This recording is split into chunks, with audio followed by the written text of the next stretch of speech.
Buenas noches, bienvenidos al Criminalista Nocturno.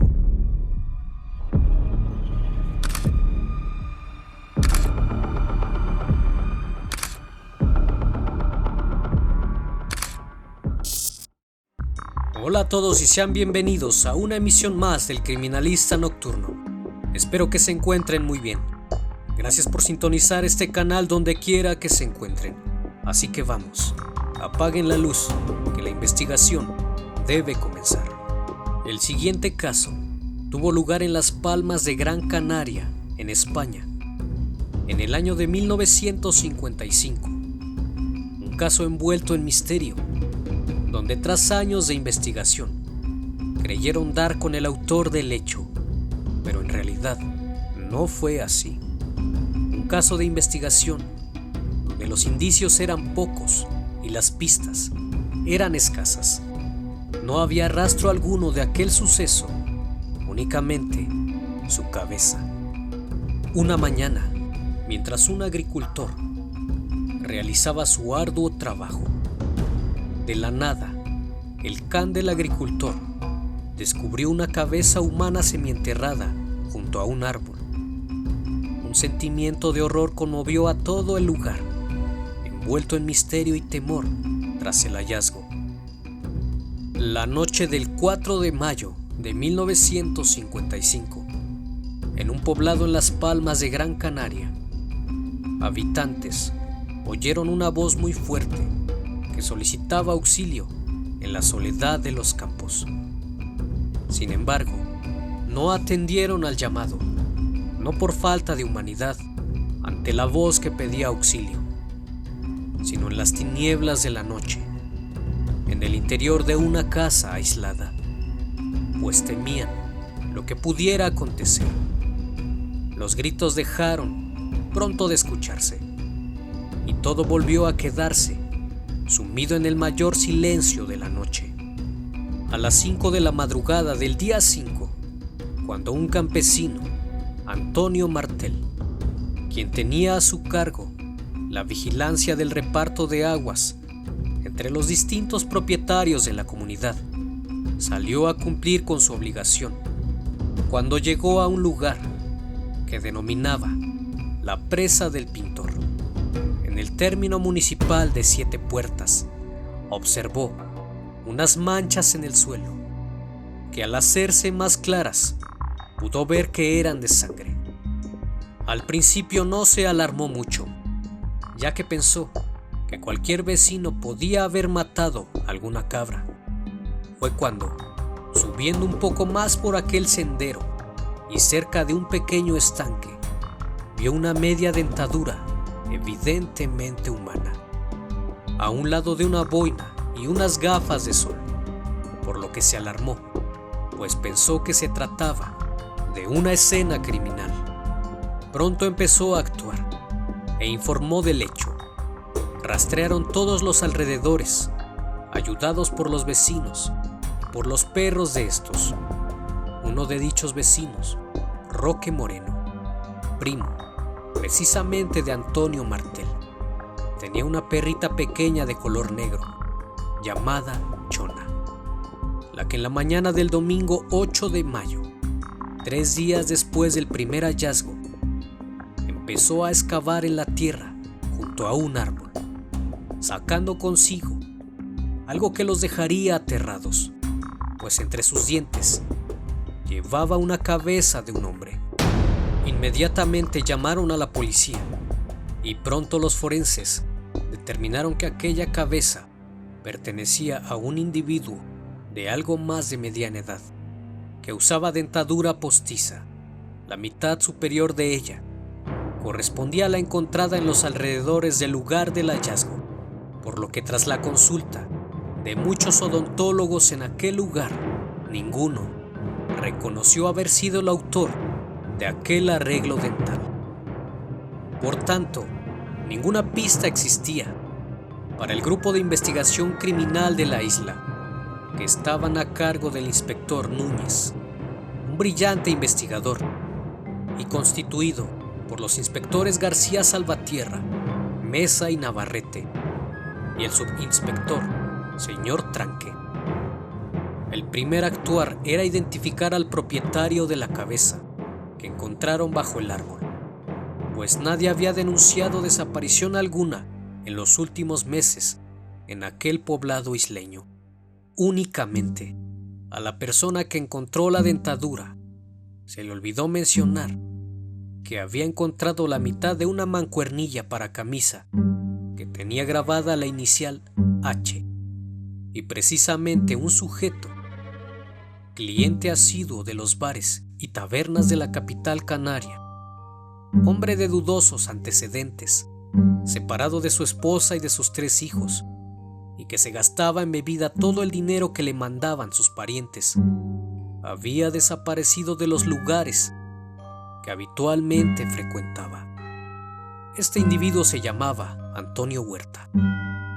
Llevaba gafas, usaba boina, y más de una vez, cuantos le conocían, le habían visto quitarse y ponerse la mitad superior de la dentadura. Como pueden darse cuenta, la pista no podía ser más prometedora. Se lanzaron sobre ella los investigadores y se enteraron que tenía un hermano en Vigo, por lo que de inmediato consiguieron su número telefónico y lo interrogaron. Al cuestionarlo sobre la desaparición de su hermano, les mencionó que él ahora se encontraba en la cárcel porque había cometido un tropiezo, por lo que inmediatamente derribaron toda esperanza de que se tratara de aquel sujeto. Había que volver a empezar. Y se volvió a empezar, pero esta vez al revés. En lugar de centrarse sobre la víctima, los policías comenzaron por el final, por el posible autor. El nombre de un sospechoso saltó ante sus ojos.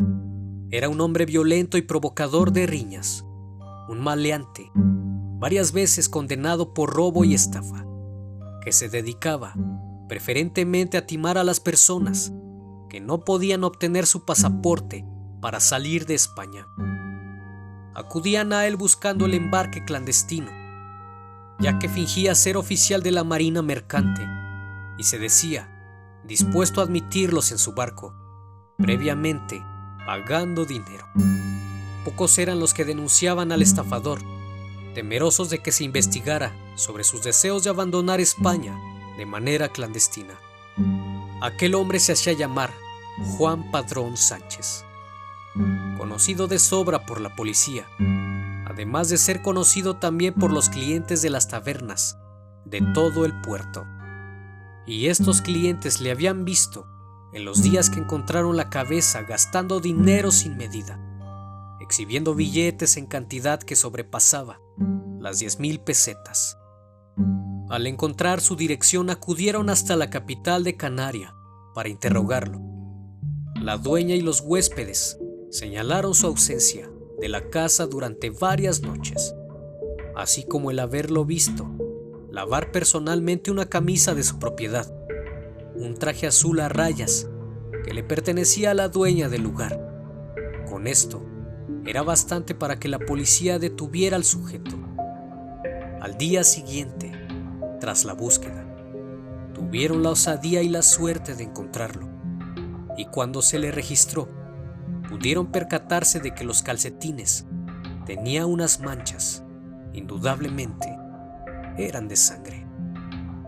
Una vez realizada la detención, salió de la comisaría, situada en el mismo edificio del gobierno civil. Iba esposado entre 2 inspectores, y su rostro detonaba la mayor tranquilidad. Fue trasladado hasta el edificio de los juzgados, donde esperó para quedarse a disposición del titular número 1. La policía y los investigadores creían que tenían al autor intelectual del hecho. Sin embargo, la serenidad no le abandonó en todo el largo interrogatorio, durante el cual se dirigió con una profunda negatividad. En el interrogatorio le preguntaron: ¿por qué lavaste tú mismo una camisa y unas prendas de ropa interior? Yo no he lavado nada, respondió. ¿Qué hiciste con tu traje azul de rayas? Nunca he tenido un traje azul de rayas. Y así ocurrió con todas las preguntas que le realizaban. Pero los antecedentes de Juan Padrón eran tan extensos que el juez no dudó en procesarle y ordenar su prisión sin fianza, pues pensaban que él había cometido el hecho. Juan Sánchez había cometido muchos delitos y afirmaba que había participado en las aventuras de los gángsters de Chicago durante los tiempos legendarios de la ley seca. Había aprendido a boxear, ayudado por su fuerte complexión y su recia musculatura. Se casó y tuvo varios hijos, pero pronto abandonó a su familia y se dedicó a llevar la vida aventurera y fértil en hechos delictivos. Y la realidad es que las autoridades tenían duda si él había tenido algo que ver. Y ante esto, ¿a quién podía corresponder aquella cabeza separada violentamente de un cuerpo humano? Esa era la gran pregunta. Las investigaciones apuntaban a un maleante llamado Juan Andrés Sánchez, de 53 años, quien había sido compañero de Juan Padrón y que había desaparecido un mes antes de los sitios que frecuentaba. La famosa boina y las gafas encontradas en la presa del Pintor fueron reconocidas por una mujer como pertenecientes al desaparecido. Hasta este punto, se pensó que el caso estaba resuelto. Pero la otra pregunta era, ¿dónde estaba su cuerpo? Fue así que a tan solo 3 años se le ve a Andrés Sánchez paseando tranquilamente por las calles de Santa Cruz. Ahora surge otra pregunta. ¿Será él el criminal y no la víctima? Las gafas y la boina le acusan, pero fuera de eso, no hay algún otro indicio que apunte que él fue el autor del hecho. Unos meses antes, el juez había ordenado que Juan Padrón fuera puesto en libertad, ante la falta de pruebas sólidas en que fundamentar una acusación, ya que ni siquiera se sabía con certeza quién era el muerto, y el detenido seguía encerrado afirmando que él no había cometido tal hecho.